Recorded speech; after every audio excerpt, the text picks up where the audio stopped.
Welcome guys wing 19 education. मेरे channel पर हम मैथ से जुड़ी जो प्रॉब्लम्स हैं उनको रिजोल्व करने की कोशिश करेंगे, जो कि अक्सर स्टूडेंट्स अपने लाइफ में फेस करते हैं। और बहुत ही बेसिक कॉन्सेप्ट के साथ में हम अपने टॉपिक्स का स्टार्टअप करेंगे, ठीक है, ताकि एक जो लोअर लेवल का जो स्टूडेंट है वो भी इससे जुड़ सके और अपनी प्रॉब्लम को यहाँ से सॉल्यूशन के रूप में प्राप्त कर सके। मेरा मेन जो उद्देश्य है इस चैनल को शुरू करने का, उसके पीछे कारण यही है कि अक्सर स्टूडेंट्स की मेरे पास में कॉल्स आती हैं, उनकी क्वेरीज मेरे पास आती रहती हैं कि सर हम जाते हैं पढ़ने के लिए इधर उधर, हम घर पे पढ़ने की कोशिश करते हैं, तो हम अपनी जो मैथ से रिलेटेड जो प्रॉब्लम्स हैं उनका प्रॉपर वे में और एकदम एग्जैक्ट हमको सोल्यूशन नहीं मिलता है, और अगर मिलता भी है तो उनके माइंड सेट में नहीं सेट बैठ पाता वो। तो मेरा जो उद्देश्य वो यही है कि मैं यहाँ पर बिल्कुल ही बेसिक कॉन्सेप्ट से स्टार्ट करूँ और हर एक स्टूडेंट यहाँ से कुछ ना कुछ सीख के जाए, ताकि उसको इस चीज़ का सॉल्यूशन मिल सके और उनकी जो क्यूरीज हैं उनको हम यहाँ से सॉल्यूशन के रूप में उनको दे सकें। ओके गाइस, तो आज हमारा जो टॉपिक है जिस पर हम डिस्कस करेंगे, जिसके बारे में हम बेसिक्स के बारे में जानेंगे, वो हमारा टॉपिक है इंडिसेस एंड सर्ट्स, घातांक और करनी। इसी टॉपिक के रिगार्डिंग में हम आज डिस्कस करेंगे कि ये है क्या। हमें घातांक के बारे में जानना है, हमें करनी के बारे में जानना है। सो फर्स्ट ऑफ ऑल हम इसके बारे में जानेंगे, घातांक के बारे में, ठीक है। घातांक मतलब ये होता है कि कोई नंबर है ए, जो कि वास्तविक नंबर हो सकता है या काल्पनिक नंबर हो सकता है, ठीक है। उसको जब आप m टाइम, मतलब कि a multiply by a means कि m टाइम जब आप उसको मल्टीप्लाई करते हैं, इस स्थिति में आधार a और उसका जो घातांक है, मतलब उसकी जो एक्सपोनेंट है वो m बन जाती है, मतलब a की घात m। यहाँ पर एक जो है, मैं ऑलरेडी आपको पहले भी बता चुका हूँ, s शून्य वास्तविक या काल्पनिक संख्या हो सकती है, और जो इसका घातांक है m वो प्राय धनात्मक पूर्णांक होता है। मोस्ट ऑफ द केस में धनात्मक पूर्णांक ही रहता है वो।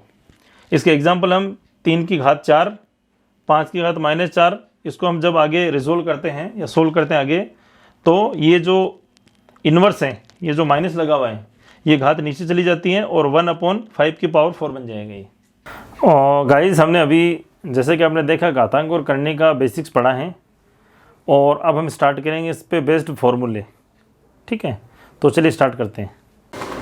हमारा जो फॉर्मूला नंबर 1 है वो ये कहता है कि जो आधार है, ये जो a है आधार है, और इसके ऊपर जो ये 0 लगा है ये इसका पावर है, मतलब कि एक्सपोनेंट है इसकी।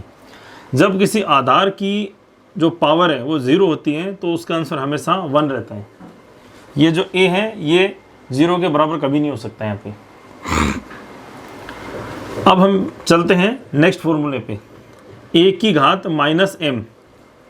इसका मतलब ये होता है कि जो घात माइनस है उसको हम नहीं रख सकते, उसको आपको सोल्व करना होता है। तो जब नेक्स्ट स्टेप में बढ़ेंगे तो ये जो माइनस की घात है ये पूरे इस बेस और एक्सपोनेंट दोनों को लेके ये नीचे चली जाती है, तो ये बन जाता है 1/a की घात m, ये बन जाता है।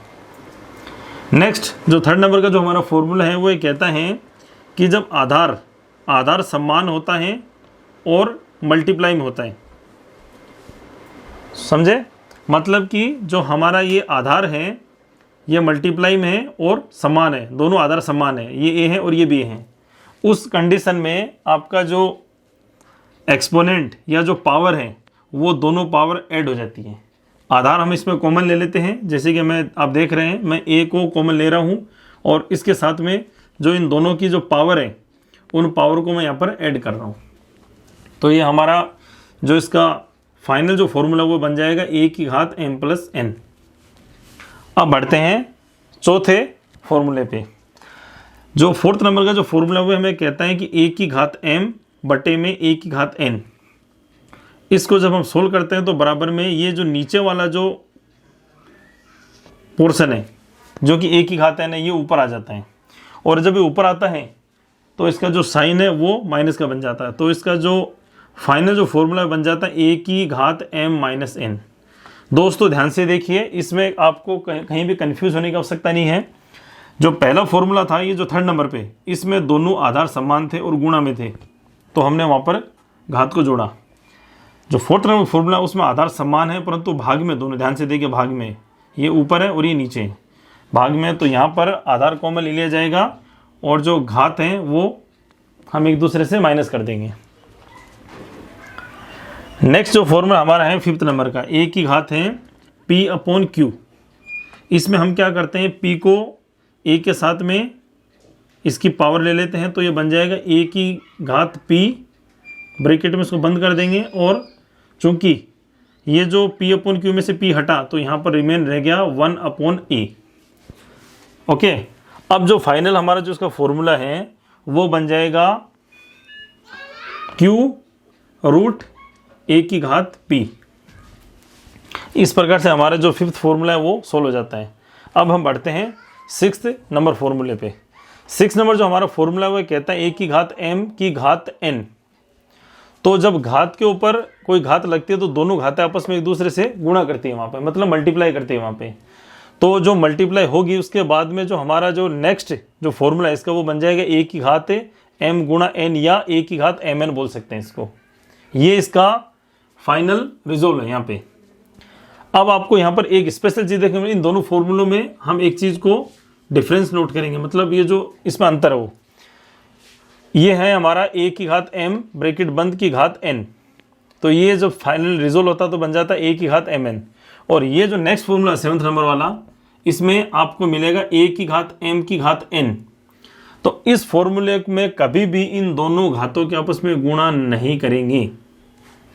हम इसका जो फाइनल रेजोल्यूशन है वो ये निकालेंगे a की घात m की घात n। ये दोस्तों ध्यान से देखिए, इसमें और इसमें कंफ्यूज नहीं होना है, इन दोनों में हमको ये डिफरेंस लेके चलना हमेशा। ओके, क्लियर है। नेक्स्ट जो फॉर्मूला हमारा वो ये है कि घात गुणा में दो आधार हैं, पहला आधार है a और दूसरा आधार है b। दोनों आधार गुणा में है और ब्रैकेट के अंदर बंद है, और ब्रैकेट के ऊपर कॉमन घात लगी है। ये घात जो कॉमन, इसका मतलब ये है कि ये घात समान रूप से a पे अप्लाई है और उसी प्रकार समान रूप से b पे अप्लाई है। तो जब हम इसको ओपन करते हैं, इस ब्रैकेट को जब हटाते हैं, तो ये घात सिमिलर रूप से इस आधार और इस आधार दोनों के साथ में समान व्यवहार करती है, और पहले इस पे अप्लाई होती है a की घात n डॉट मतलब गुणा, और b की घात फिर n। इस प्रकार से हम जब इसको ओपन करते हैं तो ये इसका फाइनल रेजोल्यूशन निकल जाता है यहाँ से। ओके, फोर्थ फॉर्मूले में कुछ रह गया था जो कि मैं बताना भूल गया था पहले वाले कंडीशन में। देखिए यहाँ पर ये जो a की पावर m बट्टे में a की पावर n बराबर, जब हम इसको सोल्व करते हैं तो ये ऊपर चला जाता है, नीचे वाला जो पोर्शन है वो, और ये बन जाता है फाइनली a की घात m माइनस n। यहाँ पर ये जो m और n है वो दोनों ही जो बोथ रेशनल नंबर है, when m equal to n, और ये जो आधार a है ये नॉट इक्वल टू 0। ध्यान से देखिए, m बराबर n और a जो है वो नॉट इक्वल टू 0। ऐसी कंडीशन में हम जब अप्लाई करेंगे तो m और n की जगह दोनों जगह कॉमन n आ जाता है। ठीक है, अब जब इसको सोल्व करेंगे और ये जो a की घात n है वो जब ऊपर चला जाता है तो a की घात n माइनस n, मतलब कि सेम नंबर में से सेम नंबर को माइनस किया जा रहा है, तो आंसर हमारा होगा 0। तो नेक्स्ट स्टेप में बन जाएगा a की घात 0। और a की घात 0 हमने स्टार्टिंग में पढ़ा था कि जब किसी भी आधार की जो घात है वो 0 होती है तो उसका फाइनल जो रिजल्टेंट आंसर है वो हमेशा 1 आता है। ये अभी मैं बताना भूल गया था, तो अब इसमें कवर कर लीजिए आप।